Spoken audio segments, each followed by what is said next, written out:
क्या पढ़ना था? वो बंद होएगी ना नेट तो MVC मॉडल व्यू कंट्रोल।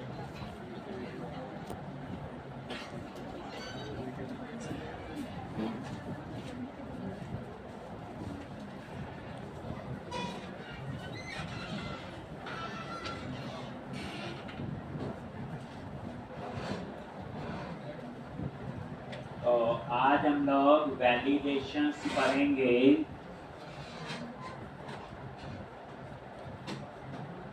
एक तो कल आपने देखा था रिस्पॉन्स कि अपडेट नहीं अपडेट नहीं हो रहा था। मॉडल में हमने बता दिया था हम सबसे पहले क्लाइंट साइड वैलिडेशंस पढ़ रहे हैं। एक वैसे 90% पहले वही यूज होती है और यहाँ पे स्टूडेंट मॉडल पे गए और यहाँ जाके मैंने क्या किया था बोलो। रिक्वायर्ड आइडिया और रिक्वायर्ड के नाम से तो किसके लिए होगा?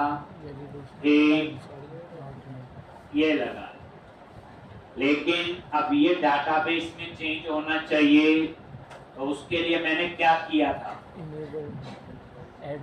माइग्रेशन। ठीक, क्या किया था? माइग्रेशन। ठीक,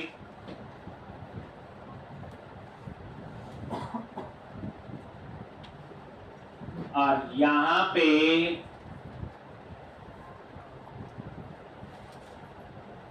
तो जब माइग्रेशन किया तो ये माइग्रेशन फाइल बनी, ये बनी, याद है? Yes sir. इसमें 3 कॉलम ऑल्टर हुए और तीनों में क्या आ गया? नल लेवल फॉल्स। यही बताया था। Yes sir. तीनों में आगे नल लेवल फॉल्स। ठीक, अब उसके बाद मैं क्या कर रहा था? अपडेट, याद है? टूल्स पे गए, पैकेज मैनेजर कंसोल, और यहाँ पे क्या कमांड लिख रहे थे? बोलो। Update hyphen database. और ये अपडेट नहीं। क्यों नहीं अपडेट? टेबल में डेटा नहीं है क्योंकि नहीं अपडेट हुआ क्योंकि उस टेबल में ऑलरेडी जो है नल डाटा डल गया था, याद है कल? Yes sir. ठीक, तो आप उसके लिए क्या कर देख लो, चाहे click on view and click on server explorer, और सबसे पहला ही लिंक है टेबल।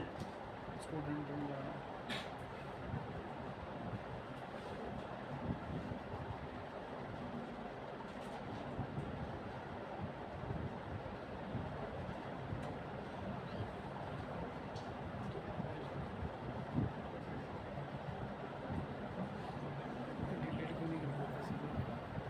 और यहाँ पे स्टूडेंट्स पे राइट क्लिक किया,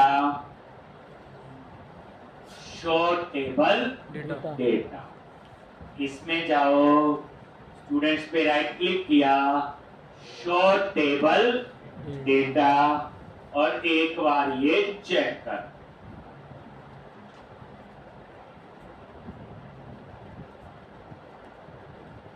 ठीक, और यहाँ पे थर्ड वाली जो रो है उसको क्या कर दिया? डिलीट। और यस हो गया यहाँ पे। तो अब आप लोग देखोगे अपडेट डेटाबेस। अब ये अपडेट होना चाहिए। लॉन्च हो गया अपडेट, कोई एरर नहीं। तो इस तरह से अब क्या हुआ? अब हमने डाटाबेस में मॉडल में तो बोल दिया कि वहां नल नहीं आना चाहिए, बोल दिया हमने। देखोगे ध्यान से,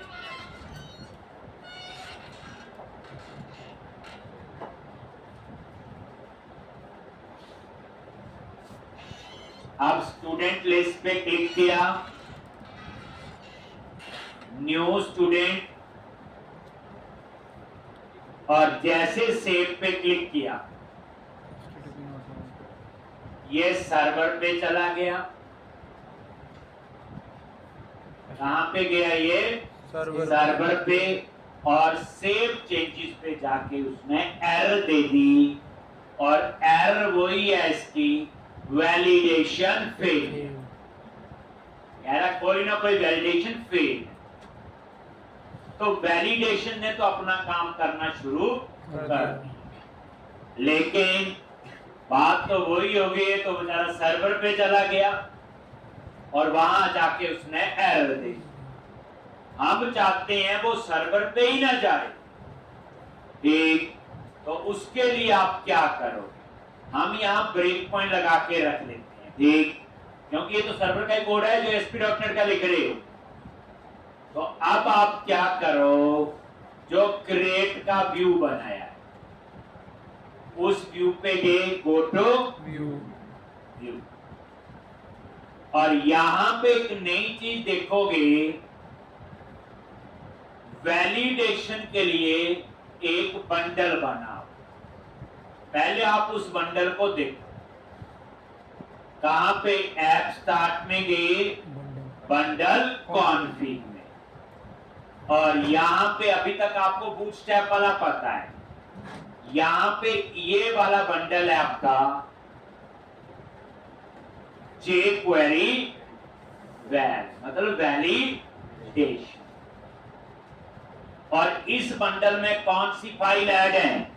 देखो, स्क्रिप्ट्स फोल्डर के अंदर jQuery validation. jQuery dot Validate. Validate, यानी फाइल का नाम क्या होना चाहिए? jQuery डॉट वैलिडेट, आगे लगा हुआ स्टार, आगे कुछ भी।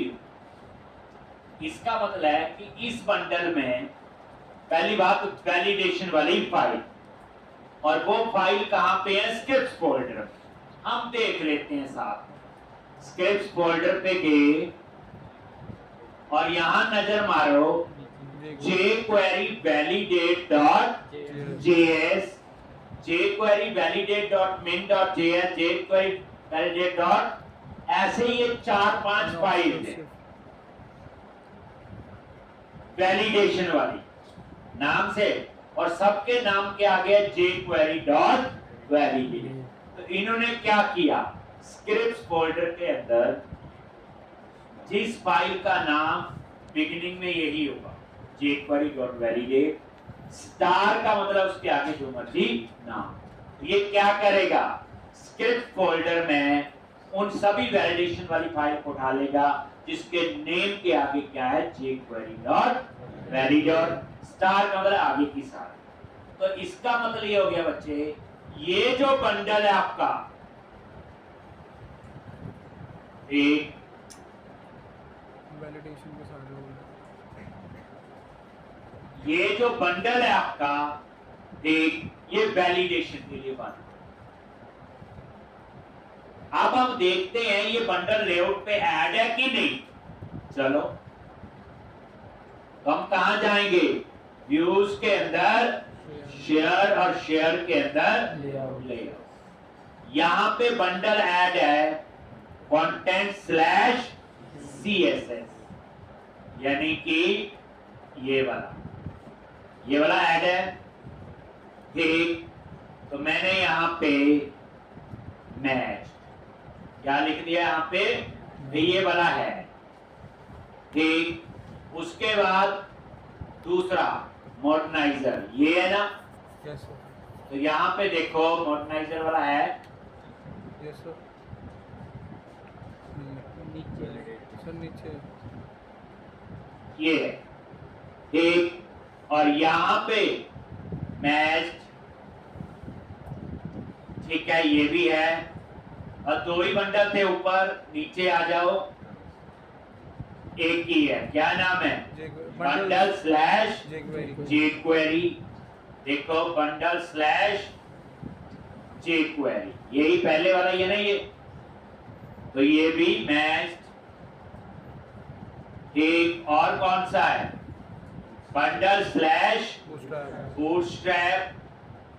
तो यहाँ पे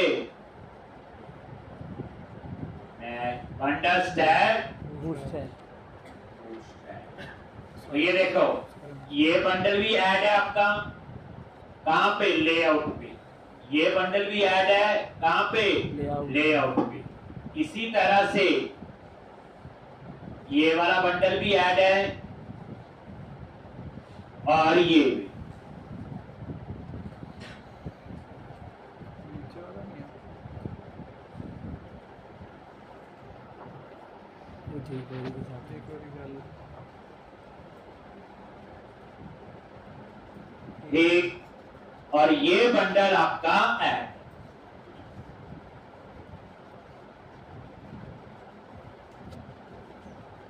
बस ये वाला बंडल उस पे ऐड नहीं है।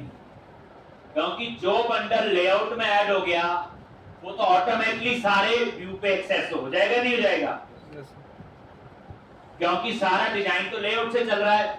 लेकिन ये वाला बंडल नहीं, इन्होंने क्या किया हुआ, वैलिडेशन वाला बंडल ऐड नहीं किया, क्योंकि वैलिडेशन वाला बंडल जो है हर पेज पे नहीं चाहिए। जैसे इंडेक्स वाले पेज पे नहीं चाहिए था हमें, तो क्या करता, अगर मैं इसको भी ऐड कर दूं वहां पे लेआउट में, तो मेमोरी तो यूज करता, बंडल की फाइल तो लोड होती, सारा कुछ होता। इसलिए jQuery वैलिडेट वाला बंडल जहां आपको जरूरत है वहां ऐड कर। जैसे अब मुझे क्रिएट के व्यू पे यूज, क्योंकि वहां वैलिडेशन चाहिए, इंडेक्स में तो वैलिडेशन नहीं चाहिए मेरे को, डिटेल में तो नहीं वैलिडेशन चाहिए, डिलीट में तो नहीं चाहिए, चाहिए कहां होगी, क्रिएट और अपडेट। तो इसलिए जो बंडल कॉमन है, सब पे यूज होगा, वो लेआउट में ऐड कर दो। और जो आपको लगता है नहीं किसी स्पेसिफिक पे, जैसे ये, तो अब हम इस बंडल को ऐड करेंगे।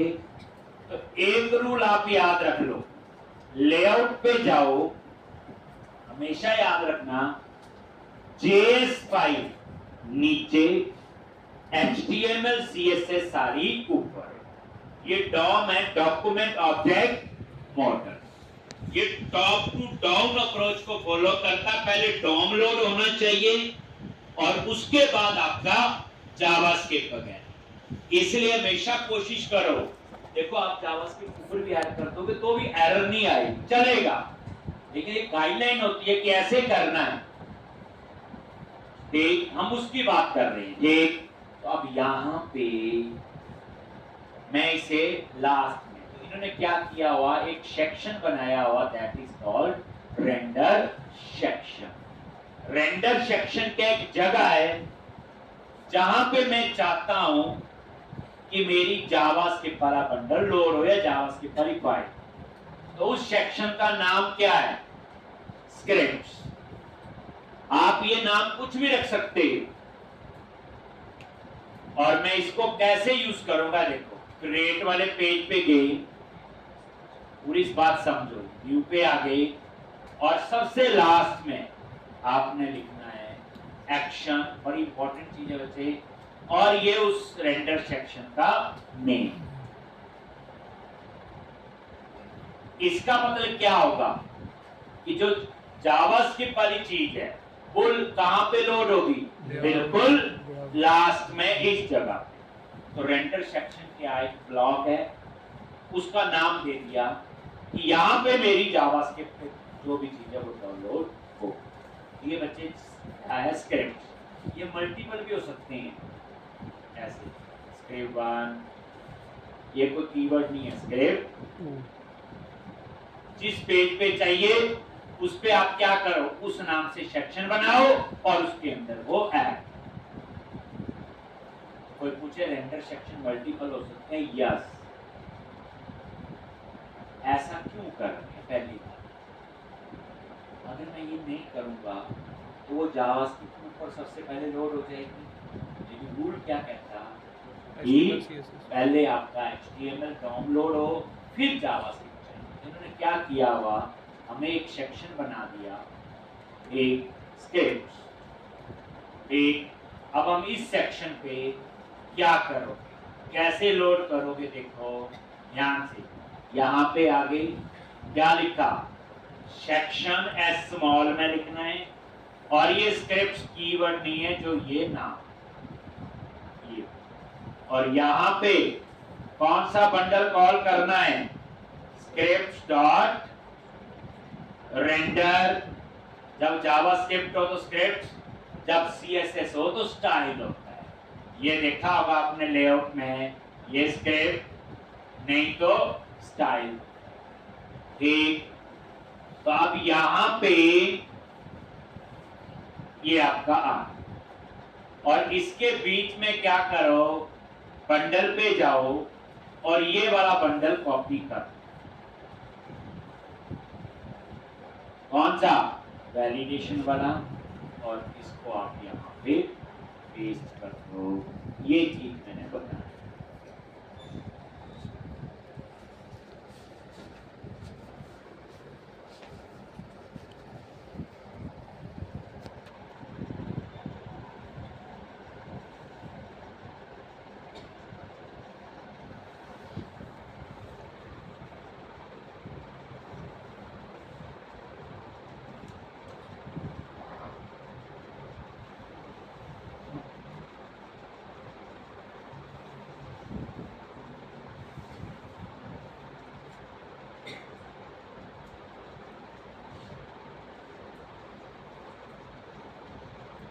स्क्रिप्ट डॉट रेंडर, ठीक,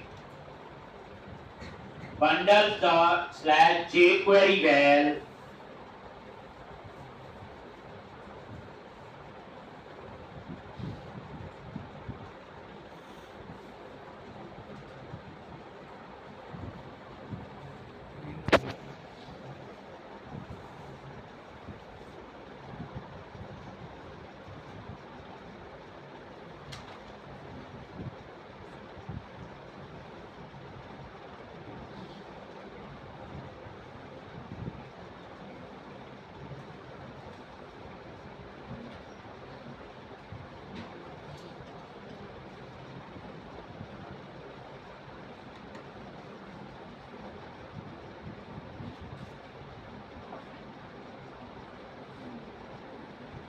एक स्क्रिप्ट डॉट रेंडर, और ये आपने वो बंडल बता दिया, कौन सा बंडल है ये, वैलिडेशन।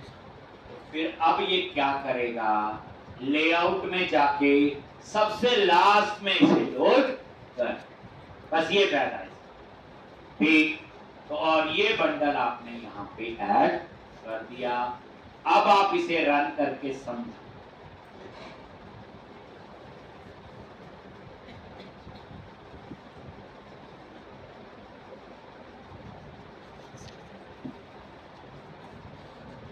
देखो इसको ऐड करने से क्या हुआ, सारी वैलिडेशन में काम करना शुरू कर। काम तो पहले भी कर रहे थे, मैसेज आने शुरू हो गए क्लाइंट साइड पे, किस वजह से, इस बंडल की वजह से। ये बंडल नहीं है, इसमें जावास्क्रिप्ट की फाइल की आपकी कलेक्शन है और कुछ नहीं है। और अब ये सर्वर पे नहीं जाएगा जब तक आप वैलिड डेटा एंटर नहीं करोगे। कैसे पता, आप ब्रेक पॉइंट लगा लो, ये देखो क्रिएट पे ब्रेक पॉइंट लगाया हुआ हमने, ठीक। तो अब आप इसको रन करो,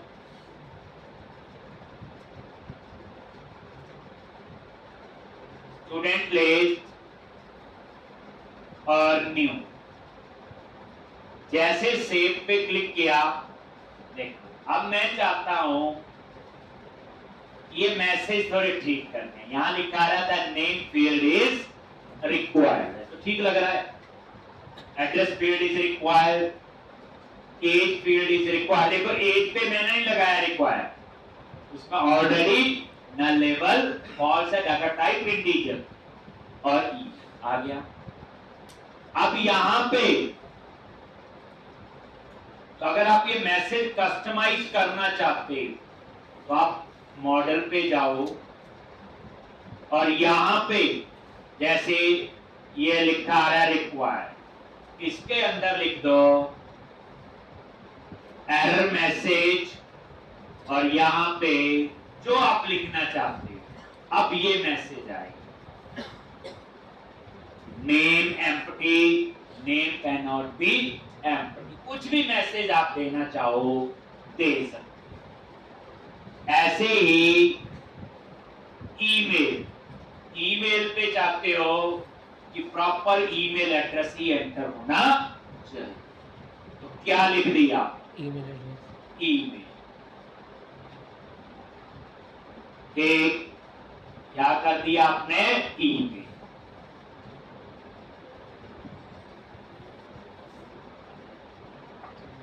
अब इसके लिए माइग्रेशन की जरूरत नहीं पड़ेगी। माइग्रेशन की जरूरत तब होती जब डाटाबेस लेवल पे चेंज हो। इन्होंने तो मैसेज चेंज करने हैं, इसमें डाटाबेस का क्या रोल है? ठीक, इसलिए डाटाबेस के लिए अब इसके लिए माइग्रेशन की जरूरत नहीं। हो सकता जब जरूरत हो तभी होना चाहिए। ठीक, अब इसमें भी एरर मैसेज हैं, लिख सकते हो आप लोग। Yes sir. ठीक, जैसे इसमें आप चाहते हो एज, तो यहां पे रेंज, ये देखो। ठीक, अब इसमें क्या क्या होगी? मिनिमम वैल्यू होगी, मैक्सी वैल्यू होगी। ठीक, तो आपने बोला जी 18 मिनिमम वैल्यू और मैक्सी दे दी 25 और कॉमा देके एरर मैसेज भी देना चाहते हो, क्या लिखोगे? एज बिटवीन 18 to 25 लिख दो।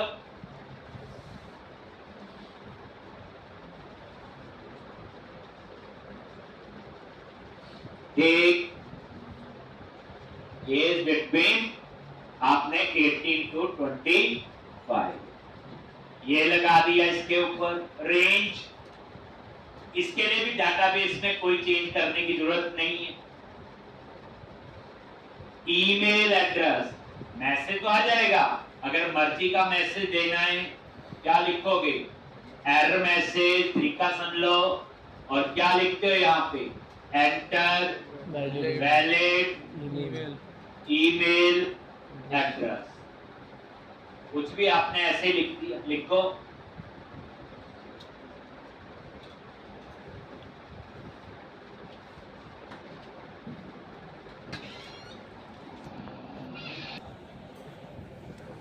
ठीक, अब ये मैसेज सेंड कर दिए, कुछ वैलिडेशन अब ऐसे बनी हुई है हमारे पास, यूज कर सकते हैं।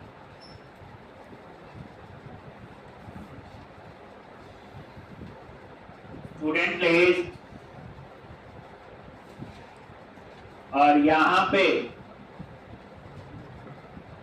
ये देखो मैसेज चेंज हो गया ना। ठीक, जहां जहां लिए। अब अगर आपने नेम एंटर कर दिया,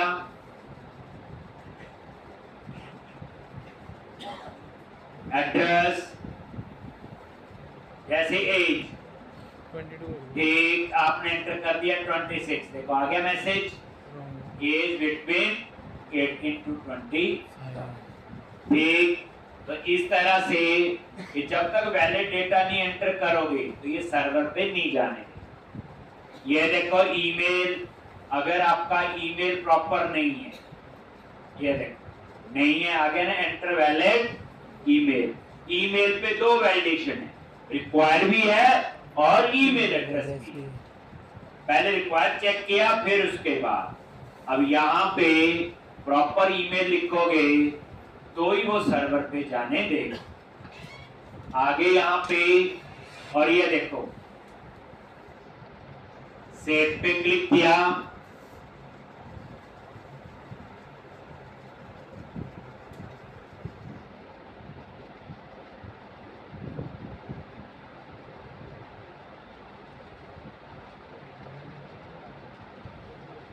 ये देखो एड्रेस ठीक है, एज ठीक, ईमेल नेम, सिर्फ आईडी 0 है। पता ही आईडी क्यों 0 है? क्योंकि ये ऑटो इंक्रीमेंट हो।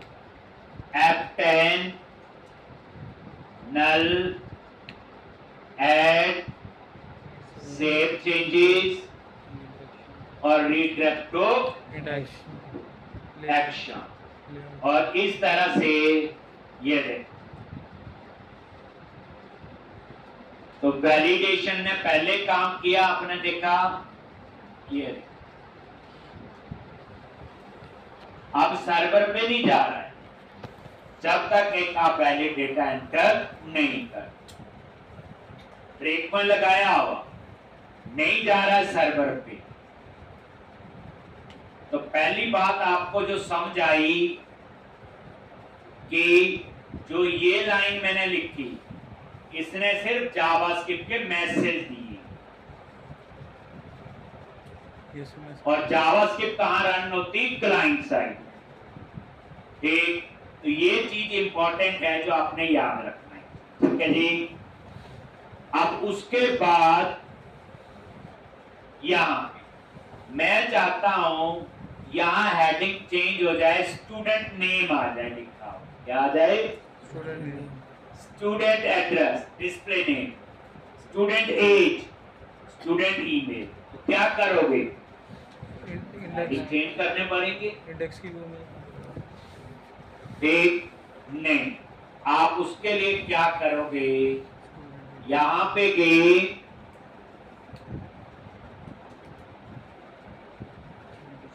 डिस्प्ले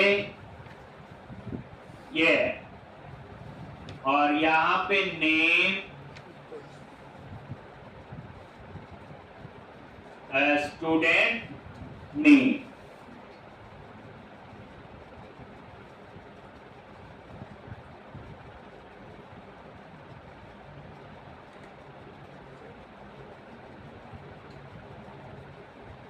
और ऐसे ही डिस्प्ले स्टूडेंट एड्रेस। फायदा ये होगा एक जगह मॉडल में डिस्प्ले नेम चेंज करोगे, जहां जहां यूज हो रहा वहां अपने आप change. Student name, student address, इसी तरह से स्टूडेंट एज,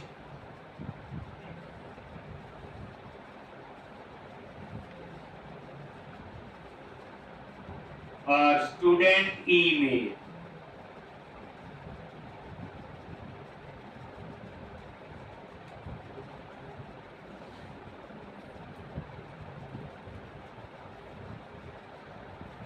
एक अब यहां पे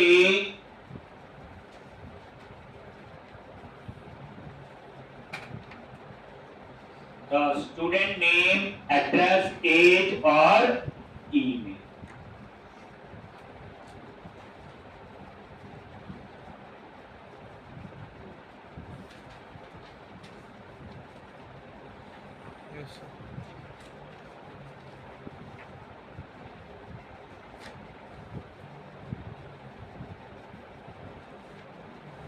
अब आप इसे रन करो तो ये क्या करेगा? डिस्प्ले नेम चेंज करेगा और कुछ नहीं करेगा। देखो स्टूडेंट लिस्ट और जैसे न्यू पे क्लिक किया आ गया, सबका चेंज हो गया। आप एक चीज नोटिस करो, इसका नहीं चेंज हुआ, लेकिन न्यू पे क्लिक किया तो इसका चेंज हो गया। क्या रीजन है इसके पीछे? मैंने तो सिर्फ यहां चेंज किया। मैंने कहा डिस्प्ले प्रॉपर्टी क्या होती है कि मॉडल का नाम जो मर्जी हो देख, लेकिन यहां पे जो ऊपर नेम आएगा वो ये ऊपर। कई बार ये चाहिए होता हमें फिर स्क्रीन पे कुछ और डिस्प्ले करना है, इंटरनली नाम जो मर्जी चलता रहे, तो उसके लिए क्या यूज करोगे? Display property. ठीक है जी। अब ये इंडेक्स पे क्यों नहीं आया? इस पे इंडेक्स पे देखते हैं। इंडेक्स वाले व्यू पे जाके right click, go to view और यहाँ इसलिए नहीं आया क्यों? यहाँ मैंने हेडिंग कैसे दी है? Static name address age. अगर मैंने यहाँ लिखा होता @html dot display display for name for या लेबल फॉर, क्या था? डिस्प्ले फोर डिस्प्ले फॉर नहीं है, डिस्प्ले नेम फोर नेम ऐसे। और ये मॉडल डॉट नेम एक बार चेक करो चल रहा है कि नहीं।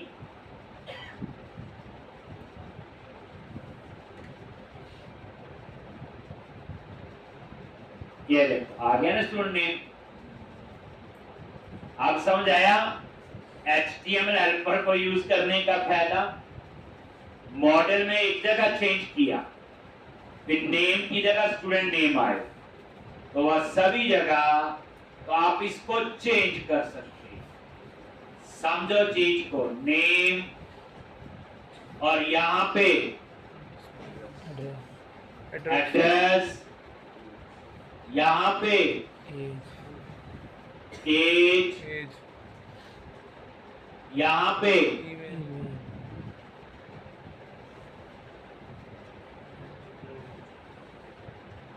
ईमेल। अब इसने नेम कहां से उठाए? मॉडल से। मॉडल में जो नेम होगा वो उठाएगा, नहीं तो स्टैटिक है, फिर आपको चेंज मैन्युअली करना पड़ेगा।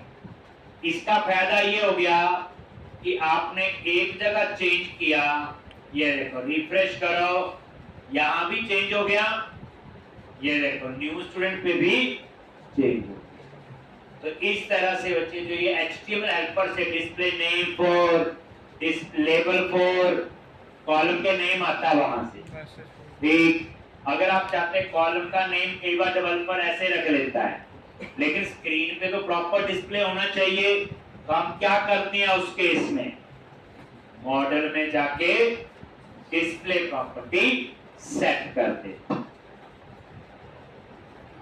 कौन सी प्रॉपर्टी? डिस्प्ले तो आपको क्या क्या बताया मैंने यहाँ पे अभी तक? रिक्वायर्ड समझा गया? यस सर अपनी मर्जी का मैसेज देना है, एरर मैसेज। डिस्प्ले किसके लिए होता?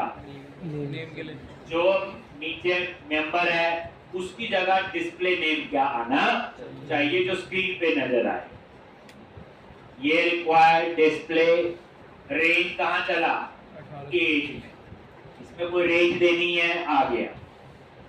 इसी तरह ईमेल पे क्या किया? ईमेल एड्रेस रिक्वायर्ड तो पता ही है, ईमेल एड्रेस और डिस्प्ले मेरा जी। अब नेक्स्ट है, ये सारी वैलिडेशन कहाँ काम कर रही है? आपकी क्लाइंट साइड। साइड वो किस वजह से कर रही? जो मैंने एक लाइन यहाँ पे ऐड लिखी, स्क्रिप्ट्स यही बताया गया है इतनी देर से। अब आप इसे रन करो,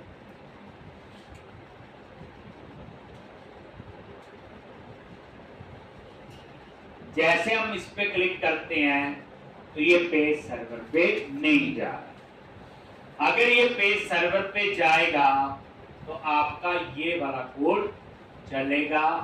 इस पे ब्रेक पॉइंट हमने लगाया। अब ध्यान से, तो ये वैलिडेशन है, जिन्होंने क्लाइंट साइड पे काम करना शुरू कर दिया। ऐसे छोटी मोटी और भी हैं, वो हम धीरे धीरे कहीं ना कहीं यूज करते रहेंगे। तरीका समझ लो, मॉडल जिस मेंबर पे वैलिडेशन चाहिए उसके ऊपर लिखना है। रिक्वायर्ड बता दिया, ईमेल एड्रेस बता दिया आपको, और रेंज आपको। डिस्प्ले वैलिडेशन नहीं है, को डिस्प्ले नहीं चेंज करना है, बस आप उसको गिन सकते हैं। ठीक, अब उसके बाद देखो आप देख रहे हैं मैं क्या करता हूं, थोड़ी देर के लिए जावास्क्रिप्ट डिसेबल करता हूं। कैसे करते होंगे? कभी की तो रही नहीं, कोडिंग ही नहीं करनी। हम नहीं करते, गलती से हो जाती है। जैसे किसी वेबसाइट में लॉगिन करते हैं, लॉगिन में बड़ा सा मैसेज आता है, ये हाथ बुलाई है, वो है, अंग्रेजी लिखी होती बची दी लाइने, हम पढ़ते नहीं, ओके प्रेस कर देते हैं, आपकी मशीन पे जावास्क्रिप्ट इससे, इसलिए कई बार जानबूझ के नहीं करते पर हो जाती है। तो फिर क्या प्रॉब्लम आएगी? जैसे मैं पूरे ब्राउजर की नहीं करूंगा, मैं सिर्फ इसी इंस्टांस की आपको करा के बताऊंगा कैसे रनिंग होना चाहिए। पेज ओपन है, उस पर राइट क्लिक करो कहीं पे भी और यहाँ पे इंस्पेक्ट की ऑप्शन होगी, देखो कोड दिख जाती है ऊपर ये इंस्पेक्ट। कोडिंग ठीक, जैसे इंस्पेक्ट पे क्लिक किया ये विंडो आपकी आ जाए। ये चीजें धीरे धीरे सारी आएंगी, ये हम फ्रंट एंड की डेवलपिंग पे भी आएंगे। ठीक, अब यहाँ पे ये सेटिंग्स है, अब तो शुरू हुआ इंस्पेक्ट वाला काम, ये सेटिंग्स है। जैसे सेटिंग्स पे क्लिक किया और ये देखो नीचे स्क्रॉल करते जाओगे, एक जगह लिखा हुआ डिबगर डिसेबल जावास्क्रिप्ट, आपने इसको टिक कर डिसेबल जावास्क्रिप्ट। दोबारा देखो, प्रोजेक्ट रनिंग है, पहली बात, पेज ओपन है, फर्स्ट क्लास, क्लिक किया, कोई सर्वर पे नहीं जा रहा है। अब इस ब्राउजर पे राइट क्लिक करो, इंस्पेक्ट पे क्लिक किया और यहाँ पे ये सेटिंग्स लिखा आ रहा है, राइट कॉर्नर पे सेटिंग्स पे क्लिक किया और नीचे बड़े चेक बॉक्स लिखे आ रहे, यहाँ पे आप देखो डिबगर और यहाँ लिखा हुआ डिसेबल जावास्क्रिप्ट। पहली बात, ब्राउजर ओपन होना चाहिए, ये डिसेबल जावास्क्रिप्ट सिर्फ इसी इंस्टांस की करे, इसे डरना नहीं कि सारी होगी परमानेंट। ठीक, वो भी बता देंगे, पर इसको क्या पंगा लेना। डिसेबल जावास्क्रिप्ट, तो ये देख लो, ये रिफ्रेश किया ध्यान से, ये ओपन ही है और अब मैं क्या करूंगा,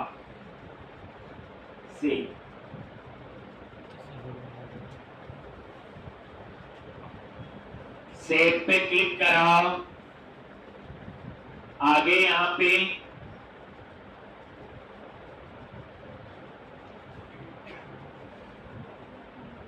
तो इसका मतलब कहाँ आ गया, सर्वर कहाँ पे आगे सर्वर।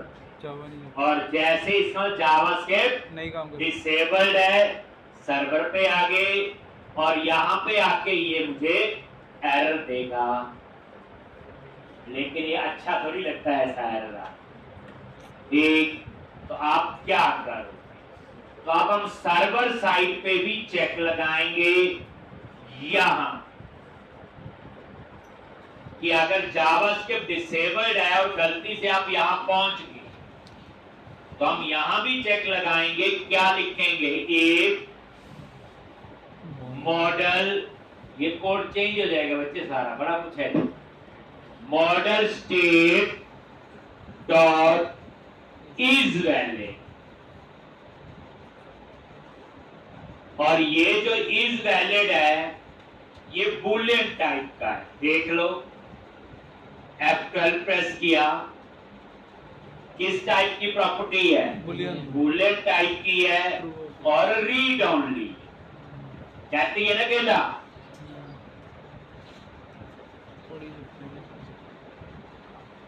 देख, ये प्रॉपर्टी है बूलियन टाइप, देख, और यहां पे तो अब आप ये देखो model state dot is valid, अगर ये फॉल्स है मैंने इसके आगे लगा दिया नॉट, नहीं तो ट्रू होता बाय डिफॉल्ट।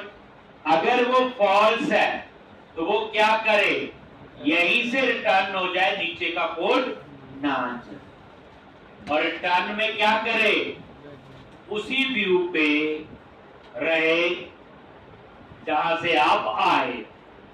रिटर्न व्यू मतलब वो क्रिएट वाले व्यू पे ही लेके जाए। बस अब ये नीचे वाला कोड नहीं चलेगा। अगर वैलिडेशन फेल है और क्लाइंट साइड पे जावास्क्रिप्ट किसी ने डिसेबल, देख लो रन करके।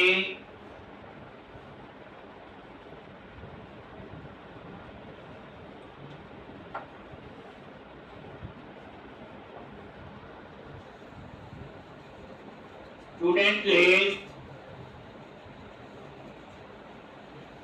न्यू स्टूडेंट पे क्लिक किया, देखो जावास्क्रिप्ट इनेबल है, वो तभी होती है उतनी देर के लिए। अब क्या करो, इस पे राइट क्लिक करो, इंस्पेक्ट, सेटिंग्स, और यहाँ पे सेटिंग्स, एनेबल, और यहाँ पे disable disable JavaScript. JavaScript.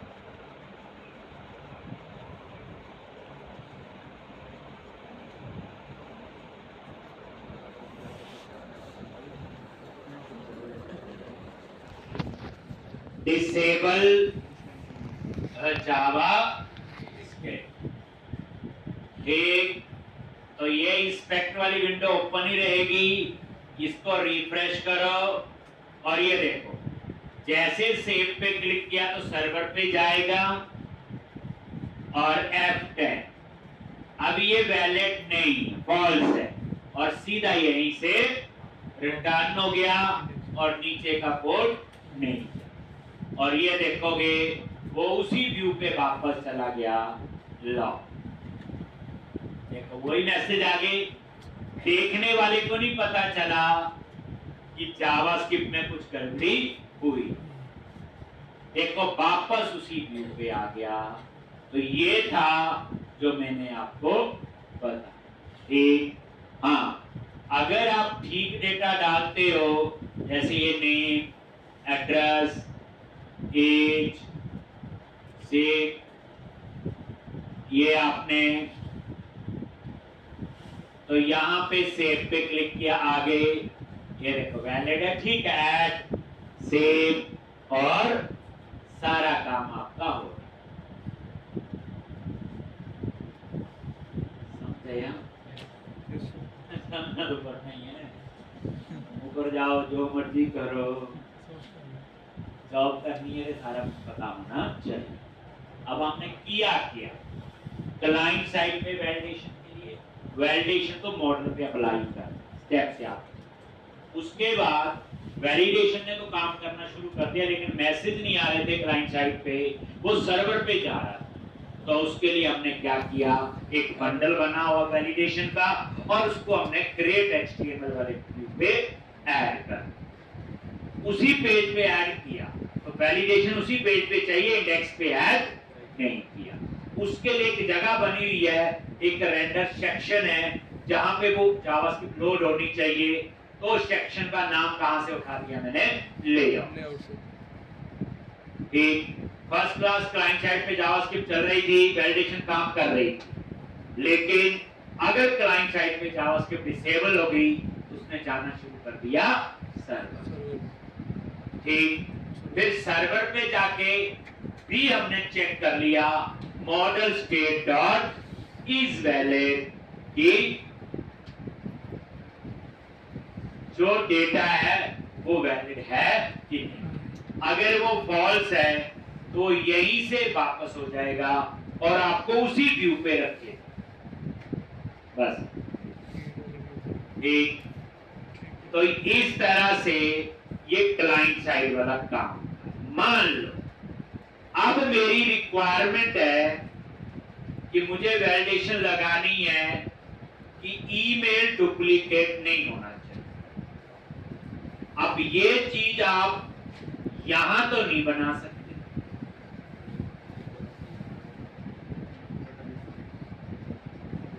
Check करना है ईमेल डुप्लीकेट नहीं होना चाहिए, तो उसके लिए आपको आनी चाहिए सर्वर साइड वैलिडेशन।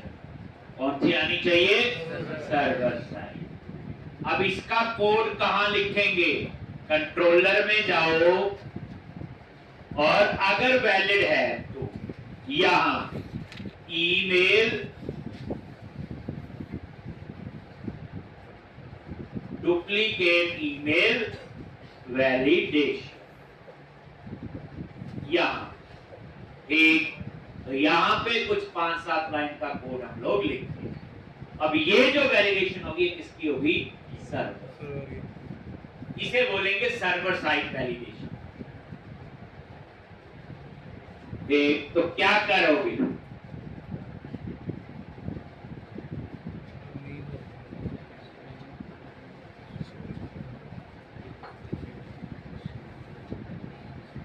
समझ आ गया जितना करवाया? प्रैक्टिस कर देंगी साथ में। अब ये रोज यूज होंगी वैलिडेशन। तो ये क्रिएट वाला कोड अब और चेंज होगा बच्चे। डुप्लीकेट ईमेल लॉजिक, वेर एक वेरिएबल ले लिया डुप्लीकेट ईमेल। कैसे चेक करेंगे? कॉन्टेक्स्ट डॉट स्टूडेंट्स डॉट क्या लिखेंगे?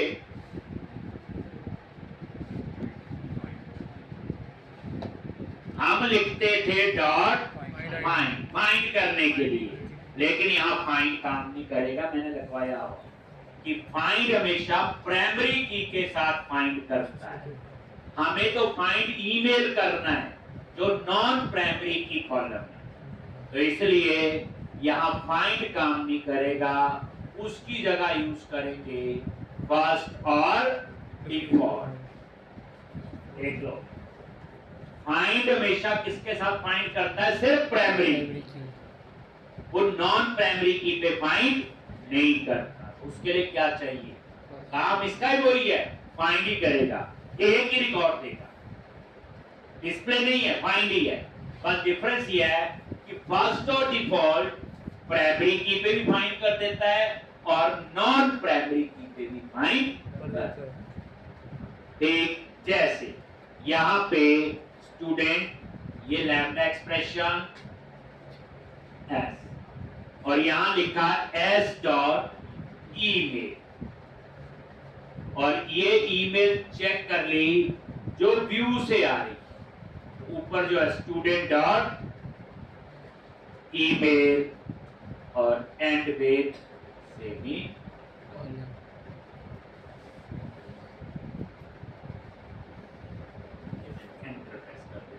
सम कॉन्टेक्स्ट और स्टूडेंट और फर्स्ट और डिफॉल्ट। पहली बात, फाइंड काम दोनों का सेम, वो प्राइमरी की में फाइंड करता है। ये ज्यादा यूज करते हैं हम लोग फर्स्ट और डिफॉल्ट। ये प्राइमरी और नॉन प्राइमरी दोनों पे ही काम करेगा। जैसे देखो, ये कंडीशन हो गई ना, where email address is equal to, जो ईमेल हम कहां लिखेंगे? व्यू में। व्यू बोले तो टेक्स्ट बॉक्स में, ठीक। अब उसको मैच किया डाटाबेस में जाके। अगर ये ईमेल एग्जिस्ट करता है,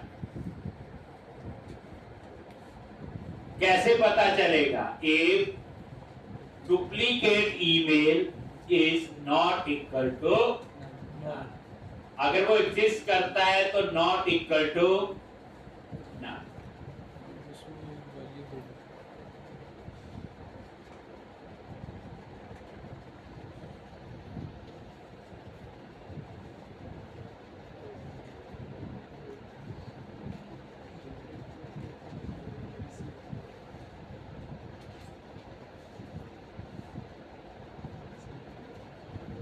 नॉट इक्वल टू नल, अगर ये नल नहीं है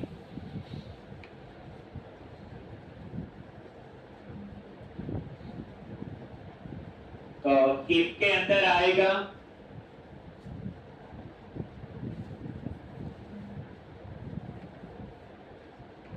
एक अगर ये नल नहीं है तो किस पे आएगा? इफ के अंदर। इसका मतलब ईमेल डुप्लीकेट। इसका मतलब ये हुआ ना कि ईमेल एग्जिस्ट करता है। देखो स्टूडेंट में ईमेल कहां से आएगा? व्यू से, जो नया ईमेल हमने डाला हो, और वो मैच करेगा डाटाबेस में जाके वेयर ईमेल। अगर वो मैच हो गया तो उसकी डिटेल आ जाएगी इसमें, और फिर क्या होगा? ये नॉट इक्वल टू। अब ये मैसेज आना चाहिए ईमेल के नीचे, तो उसके लिए model state dot add model error.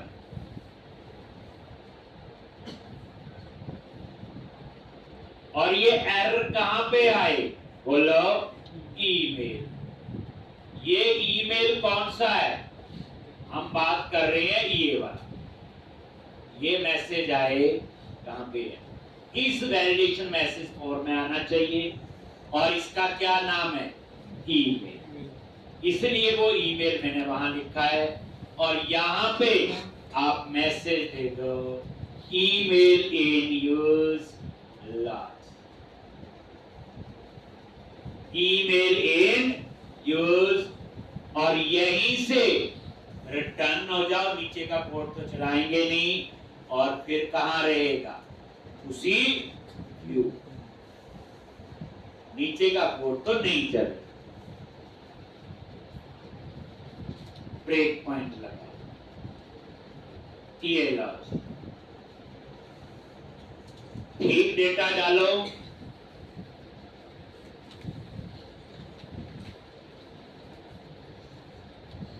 मौका दूंगा पूरा लिखने का, पहले समझ लीजिए। admin@gmail.com न्यू पे क्लिक किया, खाली है तो नहीं जाएगा सर। एक मान लो ये मैंने टेस्ट वैसे डाल दिया, एड्रेस एज भी ठीक डाल दी, ईमेल डाल दिया मैंने admin@gmail, और ये डाटाबेस में है। ध्यान से सेव पे क्लिक किया, आगे यहाँ पे, और ये देखो व्यू से क्या आ रहा है? ईमेल आ रहा है admin@gmail.com, और ये मेरे डाटाबेस में है। F10 वैलिड है, यस, डुप्लीकेट। ये देखो नॉट इक्वल टू नल। इसका मतलब ये ईमेल डाटाबेस में है। Model state dot add model error, और ये एरर ईमेल वाले पे दे देगा वैलिडेशन मैसेज 4 पे, और यहीं से बाहर हो जाएगा, और नीचे का कोड नहीं चलेगा। ये आगे लिखा हुआ ईमेल यूज। अगर मैं वहां लिख दूंगा ईमेल की जगह एज, कहां पे? ये तो पता कहां आएगा मैसेज? एज वाले उस पे आएगा। तो याद रखना ये की का नाम है कि मैसेज कहां पे आए। वैलिडेशन मैसेज को अगर एज लिख दोगे तो एज वाले पे आएगा, जो आप यहां पे लिख। ठीक, अगर आप ठीक डेटा डालते हो, जैसे ईमेल लो, अब मेरे को लग रहा है ये नहीं है, तो सेव पे क्लिक किया, F10, ये देखो सीधा आ गया यहाँ पे। और अब ये क्या करेगा? इसको सेव। इतनी जल्दी सीख लेते हैं आप लोग, इतना ही करते हैं मेरे ख्याल से। पहले लिख लो आप ये। अब आप जब भी सेव का कोड लिखेंगे तो सब कुछ ध्यान रखें, पूरी वैलिडेशन। ये आज एक दिन नहीं पड़ता, ये मेरा पढ़ाने का ये है कि जो चीज आज पढ़ी, अगली जितनी एप्लीकेशन बनाएंगे सब में यूज करनी। यही तो हमारी प्रॉब्लम है। डिग्री में पढ़ तो बड़ा कुछ लिए हैं, यूज कभी नहीं करते। तो हमारी कोशिश है जो आज पढ़ा इसको अगली एप्लीकेशन में भी यूज करें। भाई इतना पढ़ लो, हाँ तो ज्यादा ही